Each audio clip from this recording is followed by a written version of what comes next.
If you're in high school or younger, I suggest you focus on having fun. If you ever watch kittens or puppies playing, you'll notice they are actually learning many of the skills they will need for adult life by playing.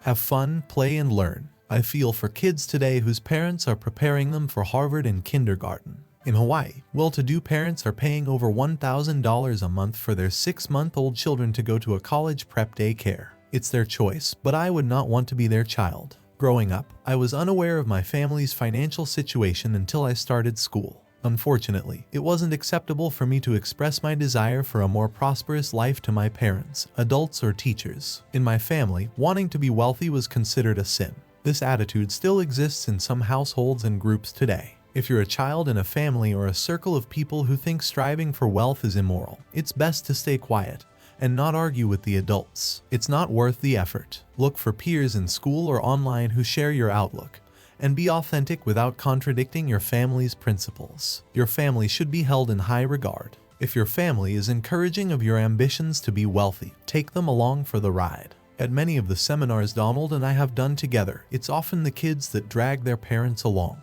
On numerous occasions, I have had parents tell me, gesturing to their child, they read your book and insisted that I bring them here. Without their enthusiasm, I wouldn't be here. Keep in mind, money itself is neither good nor bad. However, we are all aware of the fact that some people do terrible things in order to acquire more money. A lot of people are scared that if you have an affinity for money, you'll become a greedy individual, which some people unfortunately do. Remember that if you choose to become wealthy, you can also choose to be an upstanding, wealthy, and generous person who's wise with money. One of the privileges in my life was that my affluent friends were not arrogant. They were kind to everyone. When we played baseball or football, we were all in it together regardless of our financial backgrounds. Nowadays, things are different. Many children form cliques and discriminate against those who are less fortunate or not considered cool. If you ever become affluent, I implore you to be courteous and respectful to all kids and not act superior. 2 challenges with school. There were 2 challenges I faced with school. The first was that it kept programming me to get a job.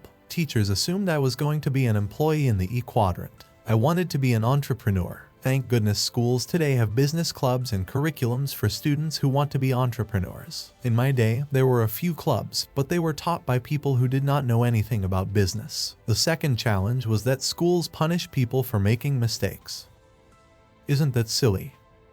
The way we learn is by making mistakes. I learned to ride a bicycle, skateboard, and surfboard by falling off time after time. I had been punished for falling off. I might never have learned to ride. When you make a mistake, please do not lie about it or pretend you did not make one, as many adults do. Instead, take the time to learn from your mistakes, and you will learn faster than those who avoid making mistakes or pretend they do not make any.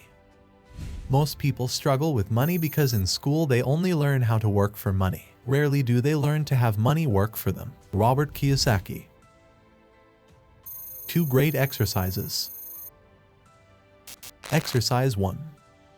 When you are old enough and your parents are willing, an excellent real-world exercise is to budget and buy the food for your family for 1 week. Let's say your family's budget for food for 1 week is $100. Plan the menu and shop for the food, staying within your budget and keeping everyone happy with the menu. Do this several times until you become good at budgeting and your family is happy with your food selections. This is a great real-life exercise in budgeting money. When I did this, I was 15 years old and all I heard were complaints. While I did stay within the budget, my family got sick and tired of hot dogs and beans. After that exercise, I felt a lot more compassion for my mom.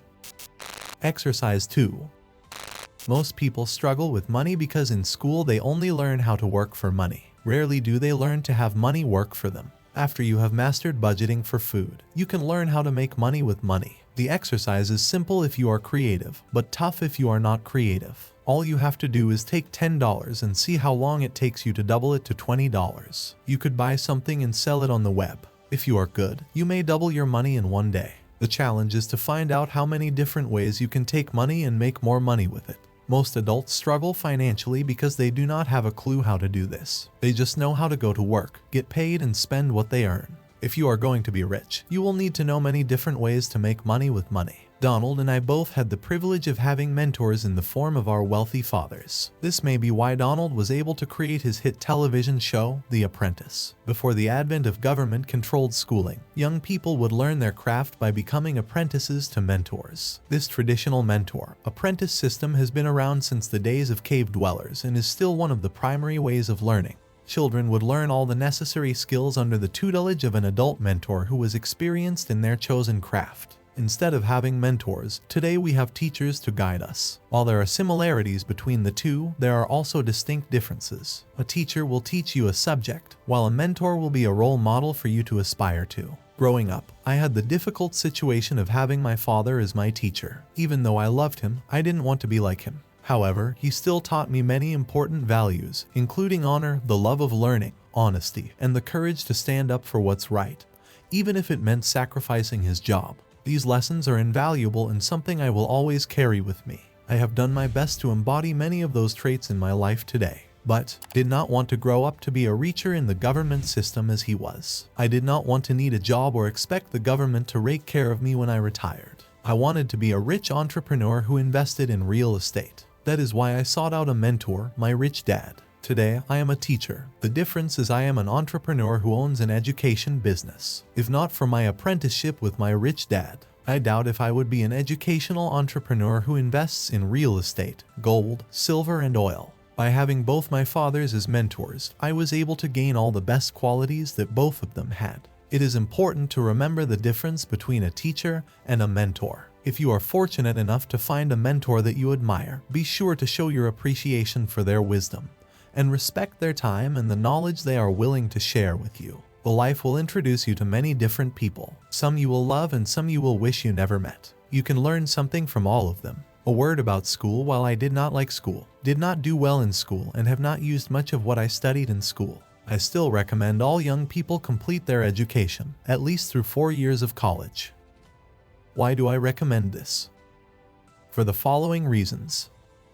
1. High school and college are times to grow up. I believed I knew all the answers when I was in high school and college, and all I found out after I left school was how much I did not know. 2. A college degree is a ticket.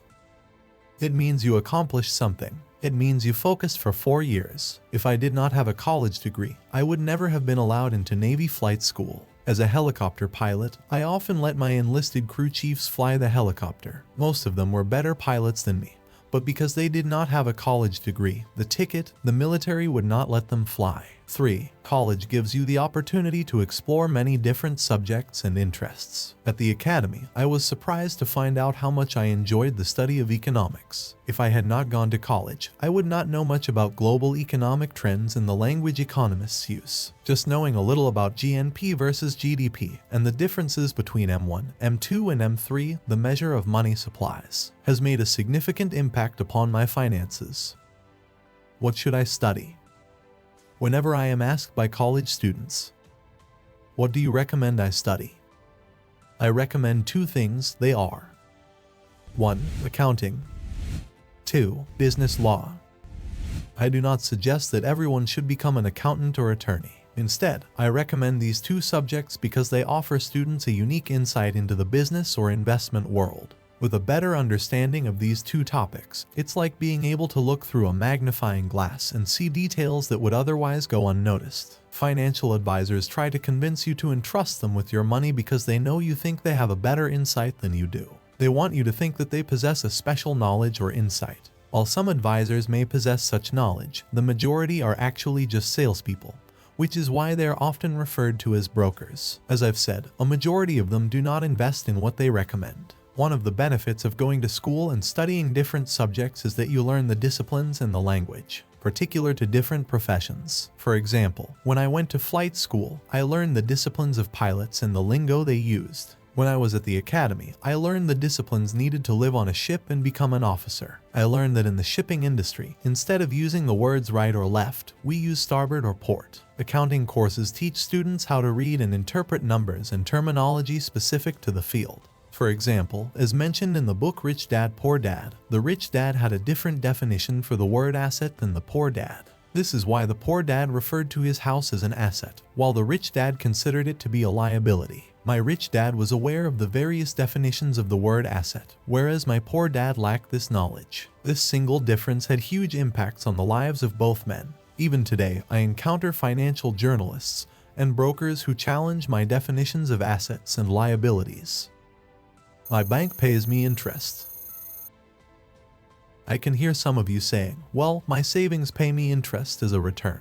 Again, the problem with savings is that the value of the dollar is falling faster than the interest it earns. With savings, you have very little control over your income or the return on your money. People who retire with fixed incomes now and into the future will probably see inflation go up, which means the value of their dollar or savings will erode. I would rather learn to control my income, returns on my money, instead of turn it over to a banker. I do keep some money in savings as a reserve, but I am not counting on the dollar to keep me alive. I encourage people to learn to develop an investor's mentality rather than a saver's mentality. You'll sleep better when you're older if you do. In conclusion,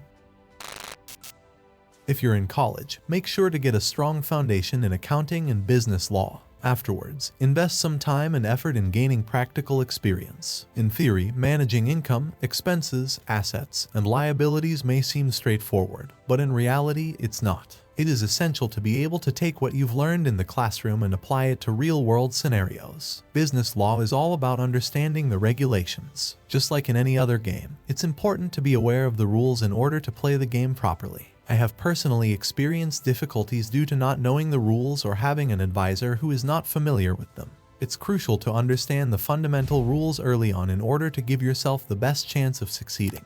If you have a good handle on budgeting, managing your financial resources, and using leverage strategically, you can become wealthy without having to rely on a high-paying job. Knowing how to budget and manage your finances can give you a much greater chance of achieving true wealth. Leverage can be a powerful tool when used correctly, and if you master it, you can become very wealthy. Many people who have high-paying jobs are still unable to become wealthy due to a lack of understanding of budgeting, leverage, and financial control. To address this, consider taking courses in accounting and business law, as this knowledge can help you make better decisions when hiring accountants and attorneys. With a better understanding of the fundamentals of budgeting, leverage, and control, you will be in a much better position to grow your wealth.